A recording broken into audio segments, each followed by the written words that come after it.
Yo, what's up, Tactical Nerds? Your boy Sweeney Rins, and today we are wrapping up our PS5 Class Guys series on Insurgency Sandstorm. And today we're going over the most important role in Insurgency Sandstorm. Can you guys guess what it is? Europe, that's right. The Commander class. Look, a good commander can completely change the outcome of a match. A bad commander can waste every fire support that you can call in. So today we're going to be going over how to play commander the right way and how to actually use fire support the right way. The best loadouts, the biggest mistakes to avoid, and how to become the best teammate that you can be and lead the way in push. So let's go ahead and jump into it. Let's go over some things here. Why the commander matters. Well, a lot of people say that it's probably arguably the strongest class in the game. You get to decide when helicopters, artillery, and mortar shells and air support arrive. So one well-timed call can win an objective. And I've seen it firsthand, guys.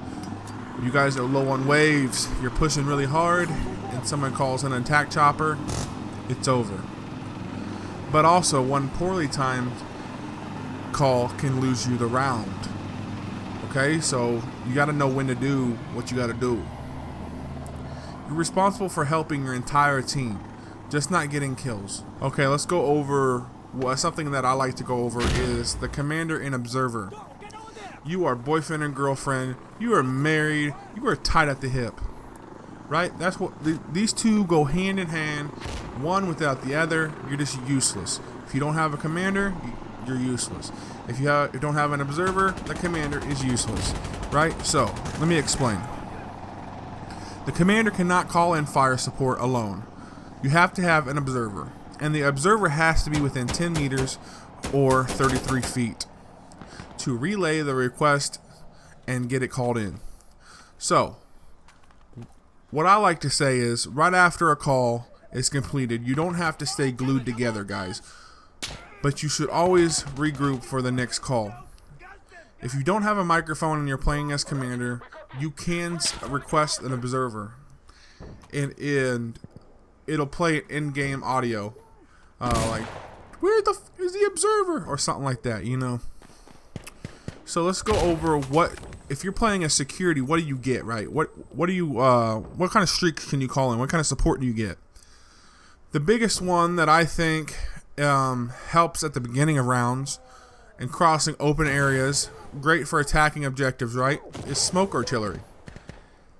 When someone spawns in, everybody's going to be expecting you to rush, and you can't just run across open fields without getting shot at. So if your commander can call in smoke artillery, you wait for the smoke to come in, you put your gas mask on, and you guys can push up and get a better foothold on the objective.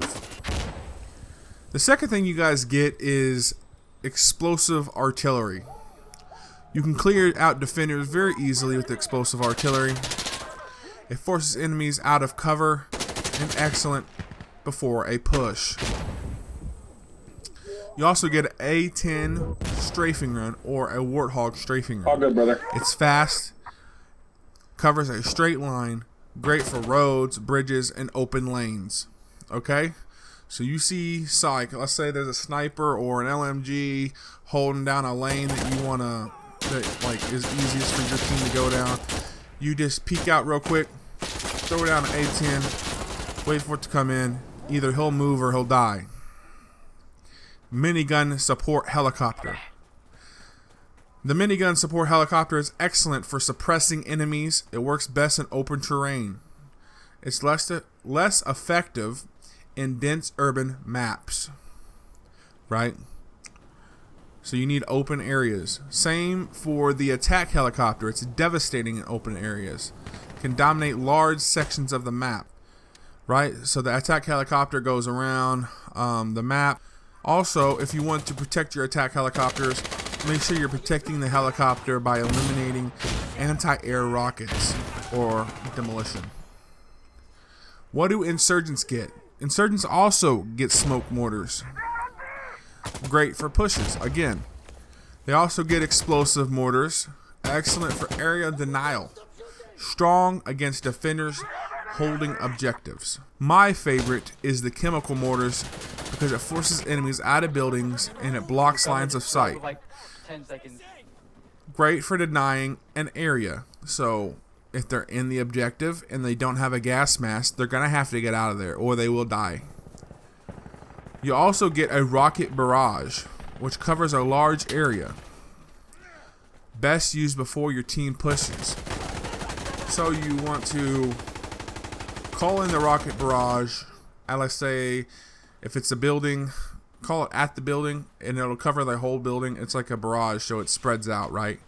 It has an area of denial. And if there's anybody outside or anything like that, like let's say they just spawned in and they're trying to reinforce the zone, they'll most likely die. Explosive drone is very precise, excellent for clearing out defended rooms or taking out machine gunners and snipers. Another thing is good for explosive drone is if you're at the last objective on push, which usually is a cache, you have to plant a bomb or throw a grenade in there and blow the cache up. If you get an open window, you aim that drone in the window, it'll fly in the window and it'll blow up in that room, winning you the match. So there's a little tip for you. But also if you're a sniper or something like that, you can also aim directly at his area and call in that support. Another thing we want to go over is fire support cooldowns. So let's talk about the cooldowns. Fire support has a cooldown after each use. Of course, the stronger support, like the helicopters and stuff, generally have a longer cooldown. I would recommend not calling in support the instant it becomes available. You need to be strategic with your call-ins, right? Save powerful options for critical objectives or major enemy pushes. Just because you have it doesn't mean you have to call it in. Let's go over some of these big mistakes I was talking about earlier, guys. Big mistake, number one, and there's a reason it's number one, guys. There is friendly fire in this game. You do not want to call fire support or any kind of support that would kill your teammates, right? So check where your team is before you calling in support. Another one, maybe you're inside the objective. Okay, maybe you're inside the objective and you aim at the floor and you call in a helicopter indoors. That helicopter ain't gonna help you very much because it can't see the enemies, right? You want to be able to make sure that helicopter is somewhere out in the open, best utilized out in the open. Also, mistake number 3, using smoke at the wrong time. Yes, smoke can help your team move forward, but it can also blind your teammates and it can help the enemy. So make sure you're, again, using these strategically. Mistake number 4, don't pay attention to your observer. If you lose your observer, you lose the ability to call in support. Mistake number 5, calling everything in immediately. You need to think what's ahead, what's next. You need to say, okay, well, I can save this for the next objective. I really think my team is capable of pulling off this capture of this objective. Mistake number 6, standing still while using the radio. Now, look, I like to use the radio as a peek maneuver. I already know where I'm going to be aiming and where I'm going to be putting it down. I pull it out, I pop out real quick, bam, put it down, get right back into cover, right? Enemies players often hunt down commanders after hearing radio chatter. So, in game, if you're close enough to the enemy commander, you will hear the observer calling in the whatever it is. So they'll be like, hey, we need chemical mortars over here. Like, you can hear them say that in game, and a lot of people will go hunt them down, right? Because they're calling in fire support, and they're the only ones that can call in fire support. So, yeah. Next, we're going to be going over some of the best loadouts. First things first is we're going to be starting off with the Commander class. On security side, We got the M4A1 with the compensator, the red dot 2 times 1 time, the quick draw, the TAR IQ pistol, the smoke 1 times, of course the binoculars because you are a commander, light carrier, and light armor. Now, one thing that I will say that I'm probably going to make right here is you're going to need... Okay, one thing I'm going to do is take this pistol off, because as I've been saying this whole time, you need a gas mask. It is essential. So this is here. This is the new and improved right here for you guys. Let's go ahead and go over the insurgents. We got the AK-74, the Cobra sight, 2 times 1 times, compensator, aiming grip, tracer rounds for free. It's for me. National Pride, little camo, Makarov, 1 time smoke, binoculars, light carrier, light armor, gas mask. Because, like I said, it's necessary and it's also for free, so it's for me. Those are the 2 classes that I use and I recommend, guys. Alright, another thing that I want to talk about is the commander mindset. And this is the mindset you have to be if you're going to be playing commander, guys. You need to watch the map constantly. So you need to open the map, see where your teammates are before you call in. You need to learn the objective flow, aka learn the maps. Think 1 objective ahead, so before you call something in, can that be better used on the next objective? Don't chase kills, or don't chase the rabbit is what I like to call it. It was south side. And you need to be behind the front lines, so you need to be in the back. You need to be safe.